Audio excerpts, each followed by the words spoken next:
Good afternoon everybody, welcome back to the garage on a Merry Christmas Eve. I've been dying to do this video of our BMW E46 330ci. I want to go through the car inside, outside, take it for a spin, do a review, talk to you about some of the positives, negatives, and generally just give a summary of what it's like to own an E46 330ci in 2023. So let's crack on. Right then, E46 330ci review. Let's do it. What's it like to own? What's the car like? Likes, dislikes, performance. We talk about it all. Let's give it a bash.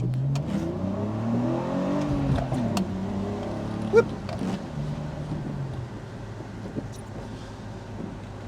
So the E46 330ci then. What's the car like? Well, you decide. This is my opinion and my opinion only. Let's see if we agree or disagree. I think we'll start with the outside of the car, shall we? I love it. The E46, beautifully styled car. This is the SE model, so you can get an M Sport which looks slightly more aggressive bumpers, side profile, wheels different. But I think in any trim the E46 looks nice at a glance anyway. Styled really well, big in the right places, angled in the right places. I do genuinely love it. And you've got those classic BMW kidney grills with the roundel above there. Just really love that. And the twin exit exhaust on the 330 look really good. I think that's on the 320, 325, 328 and the 330, I believe, get the twin exits. Correct me if I'm wrong. But yes, I love the styling of the 330. Or the E46 in general. Inside is a very nice place to be.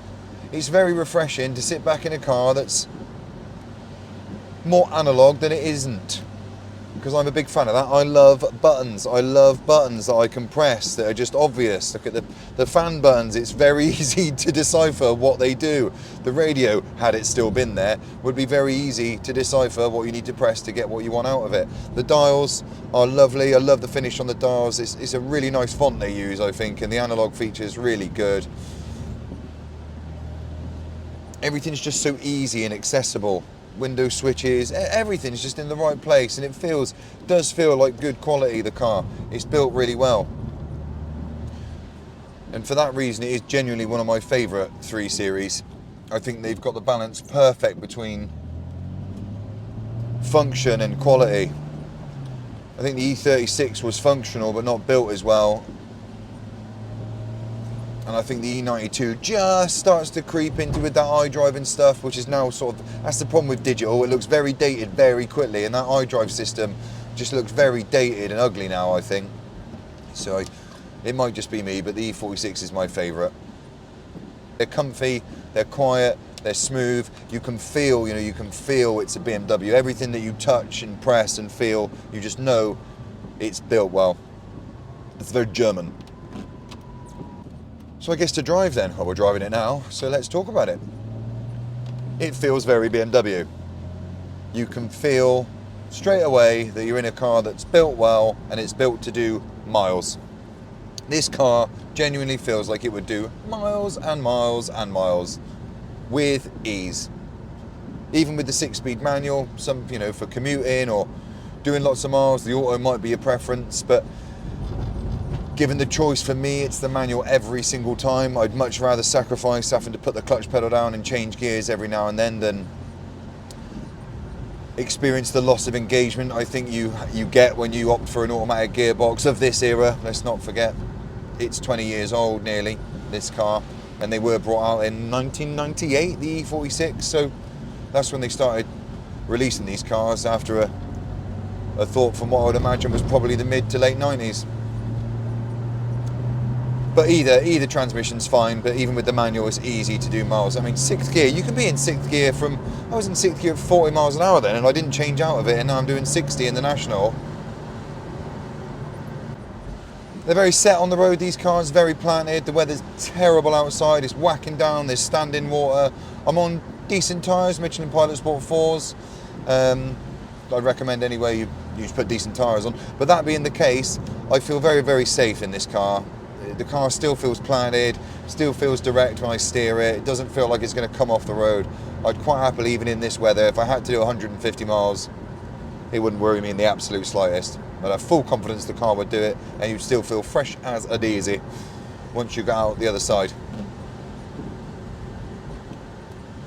On that note, these cars are built for comfort and endurance, I think. They're cruisers. It's not a spirited weekend drive car. You can, don't get me wrong, you can have fun in it. And the M54, the 3 litre, is a really nice engine. It makes a very nice noise when you get up on the revs there. I think they sound really, really good. It's not the liveliest engine in the sense that it's not super rev happy. But it is primarily built for comfort and endurance. Easy car to drive. You can change that though with a few mods if that's what you want. That's what we're doing.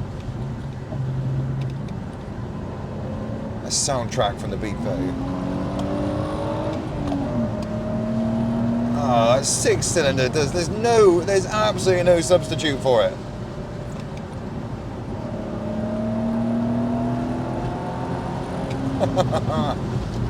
There's no substitute for that 6-cylinder. You listen to that all day. Oh, it's so smooth, it's so quiet, easy. It's dropping down into the 50. At 50 miles an hour, we're at like 1600 RPM. So easy to drive. Could drive it for days and not worry about it. And the flip side to that is it's not the most engaging car when you get it onto a twisty road. It's not what it's built for. Not to say that you can't have fun with the car. You definitely can. You know, it holds its own, but it's not the most agile of steering. It's not the most planted of suspension. You know, there are definitely cars that outperform it. But it is comfy. But it does feel a bit lazy. On standard ones, the steering does feel, even with the M Sport suspension, which by the way is not a competition suspension at all, it still feels quite lazy. The steering input's very lazy. Even with the purple tag rack on the 330, don't get me wrong, it's not a super quick rack like you get in some cars. It's one of the quicker BMW ones. But yeah, everything's just very like, you can feel the car's like, chill man. Just chill out, we'll get there. We'll get there. Why are you being so aggressive? You know, that's the sort of feedback you get from the car. Genuinely, when this car was brought out, what would it have been? Late 20s probably. The M3 was what, 40 grand, weren't they, the E46? So I would have said this is probably late 20s, early 30s with spec. Which at the time, you know, when you consider, like I said, the M3 was the best of the best and it was 40, you can tell it was a premium choice, this car. Now we should be able to get onto an open road in a second and open this girl up a little bit. So before we get there, we'll talk about what to expect when we get to that open road. Like I say, if you're cruising, the car's easy. If you want to have some fun and have an engaged, spirited drive, I don't think it's going to be spirited or engaging, genuinely. I've already mentioned that I think the steering and the suspension is lazy. But it's the gearbox. Don't get me wrong, the gearbox is great, it feels tight and solid, but the ratio is so long. Like the gearing is so long. To keep the car in the power band between gears is, you can't really do it. Like second gear revs out past 60 miles an hour. So, you know, if you're trying to have fun on a twisty road, what do you do? Just drive around in second all the time. You can't really do that. Like if you pull it out of gear too early, you drop out the power. And I can tell that already without being in the National yet. So that is one drawback to the E46, I think. Oh yeah, I get it. And it's like, well, it was built for cruising. It works fine on the motorway. Oh yeah, it does. Fine, can't argue with that. It does. So you know, pick your battles. I think the nice thing is that there's so many of these. They're like Lego, these E46s. So you can change bits off other models, sometimes with no or very little input. So you could, correct me if I'm wrong, you can throw the diff straight out of a 330 auto, and it changes the final drive from what I think in this is I think it's 2.98 in this, and it changes it to a 3.38, I think. So a huge difference straight away. That'll keep you engaged on the B roads a bit more. And there's loads of different options to do that. I've seen people put 3.71, 3.93 final drives in these for racing and things like that, which is what we'll be doing inevitably, but And it doesn't, like I said, it doesn't take loads of work to do it. And a diff for one of these, crikey. A 330 auto diff for one of these, I can't suggest would cost you more than a couple £100. There are parts available in abundance for these cars, which is a massive positive. We'll talk about that in a sec. We're just about to enter the fun zone. Right, let's see then. So second gear, into the junction, just check the blind spot. We're at 20 mile an hour now. Big open road. Let's go. Picks up nice, comes alive more towards 5,000.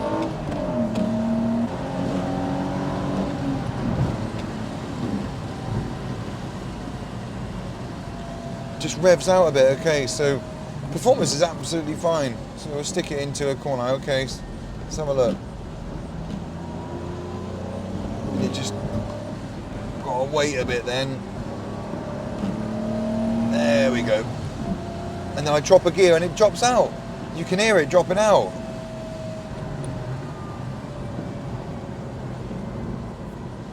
It does need that. It needs to be shorter, the gearing. Fine up at around 4,000 revs, look.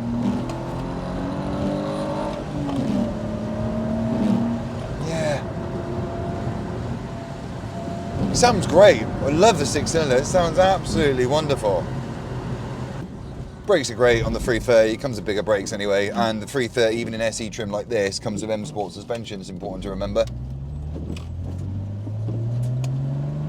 So again, it's about 4.5 it starts to move. So unless you rev the thing right out in second,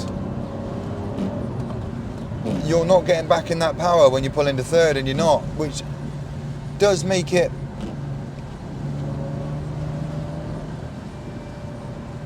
more difficult to have sort of rev happy fun through the lanes, really, through the B roads. Like now I'm going as fast as I'd comfortably want to go in third gear rather than second. It's like, there, I've got to wait for it. I don't want to be in second there, really. See, the gearing's too long. It's too long.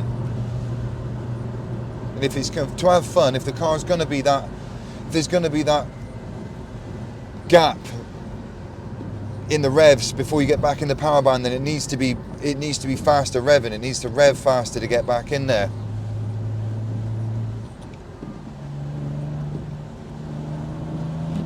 Don't get me wrong, it sounds good all the while. And back to reality there.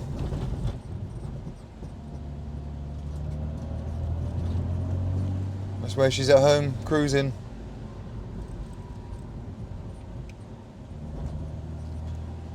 So I think we've summarised that pretty. I think we've summarised that pretty well. It's definitely a cruiser. Definitely a cruiser.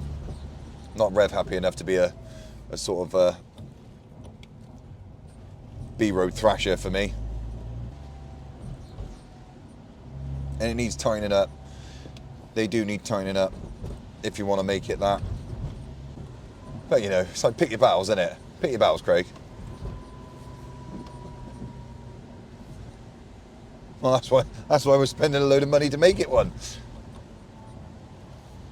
I entered into purchasing this car, or Greg and I entered into buying this car with absolutely, we were not under the illusion at all that maybe this one's different. Maybe this one is rev happy and tight and aggressive and steers quick and feels taut and responsive. No, it doesn't, and we knew that. If you want that, some work has to be done. But would I have a standard E46 and a 330 in my arsenal, in my collection? Yeah, 100%. Just on looks, sound and drivability alone I would. If you haven't got the budget for the M3, then you can still buy one of these. There are familiarities, there definitely are. Only in the sense that they both feel the same in terms of they're both E46s. They feel of a quality drive, sensibly built.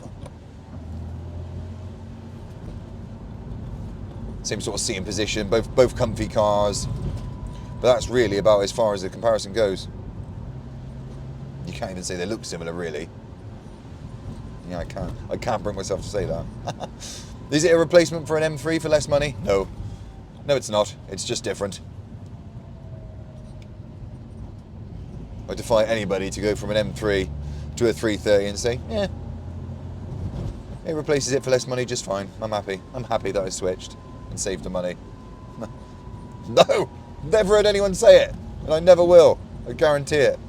I've had both, and I can sincerely say you can't do it. You buy an M3 because you can afford it. You buy a 330 because you can, or you don't want one. You know, let's can suggest that that's obviously an option. Pros and cons then, I think we're on to that now. Let's not waffle on about loads of different stuff. Let's just keep it simple, stupid. Pros and cons. Pros, looks good, great engine, easy to drive, good quality, built well. Parts are readily available for these cars, which means maintaining them and modifying them is a doddle. And they are at the top of the tree minus the M tax. So brakes and things like that, although they are bigger on the 330, will not break the bank. They don't come with the feared M tax. Cons. It's lazy.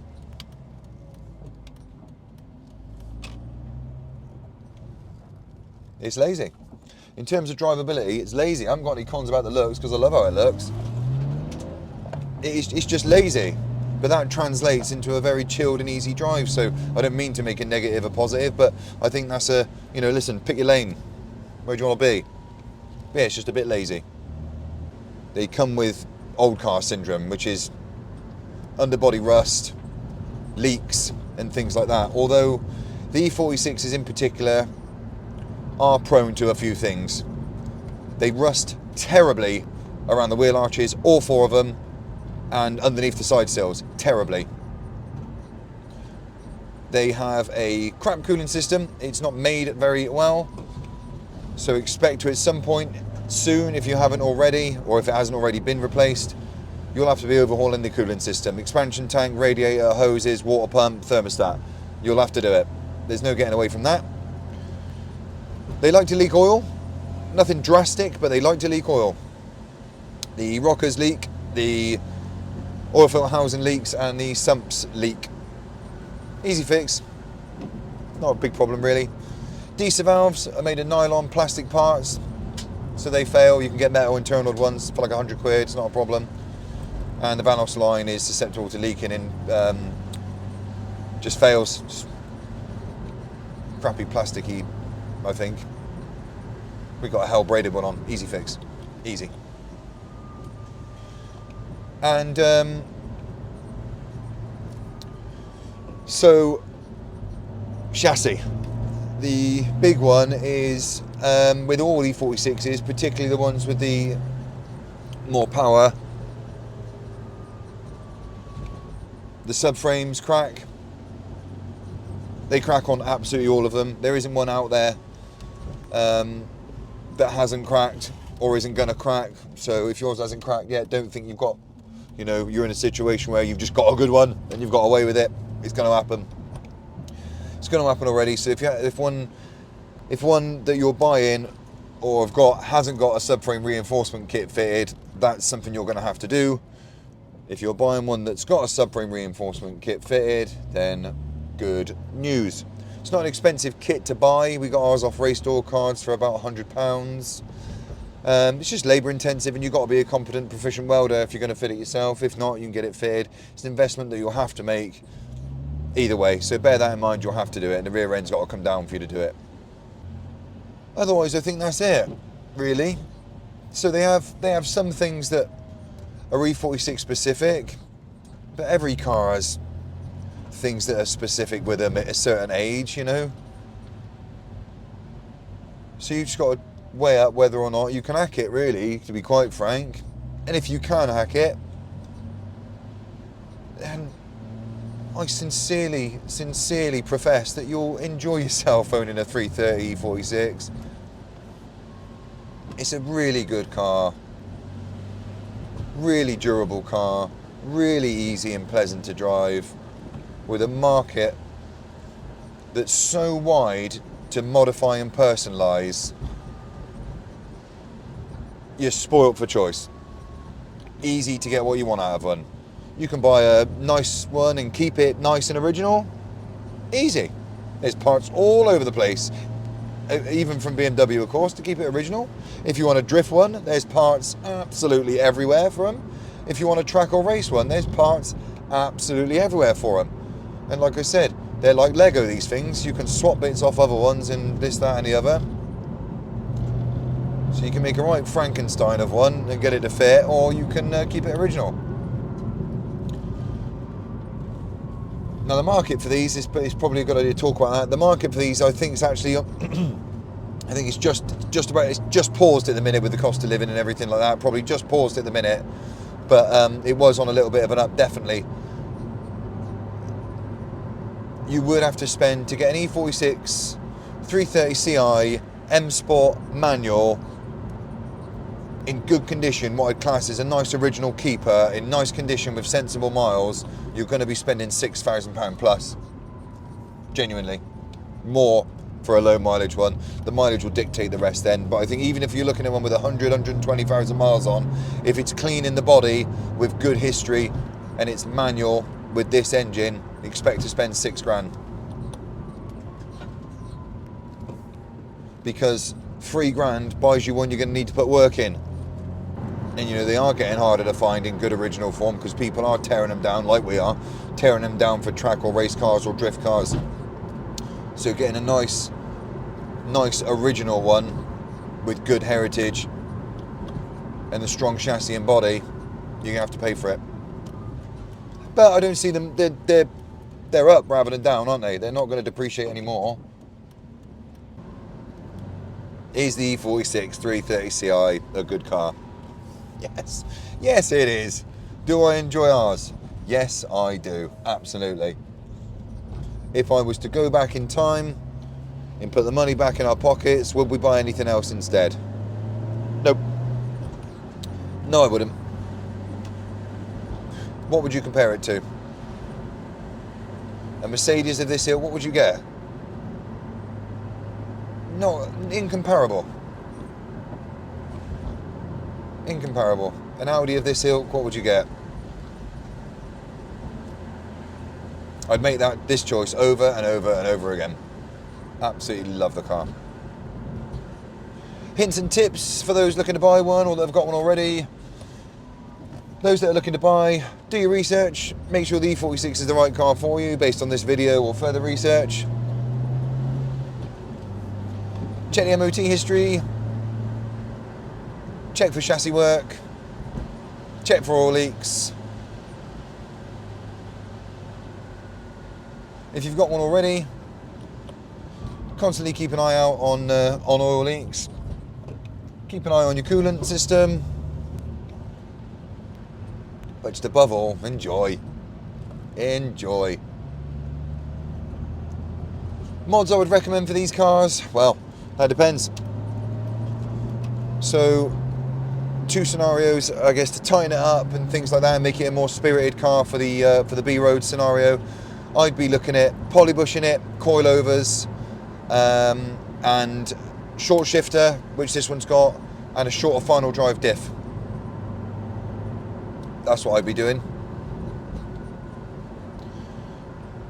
If you want to keep one as a nice original car, well then you've got to keep it nice and original, I guess, haven't you?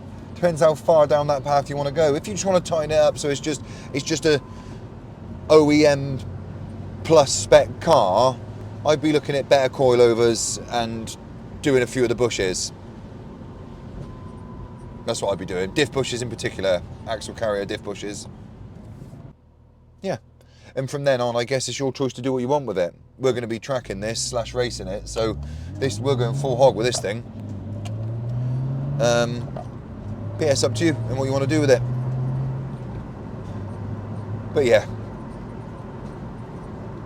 your options are endless. Absolutely endless for the E46. I think it's a good time to get one. I can only insist that they'll be on the rise in the very near future again. And I think there's a nice place to summarise this video. I'll say thank you ever so much if you're watching. Please do leave a like if you've enjoyed the video. Subscribe if you want to see more. Your comments are always welcome. I'd love to do more videos like this. We're going to try and do more videos like this. We've got an RS6 video coming. We've got an M2 video coming, so stay tuned. And listen, have a very Merry Christmas, and I very much look forward to seeing you in the next one. Bye for now. Look at that. Merry Christmas, everyone.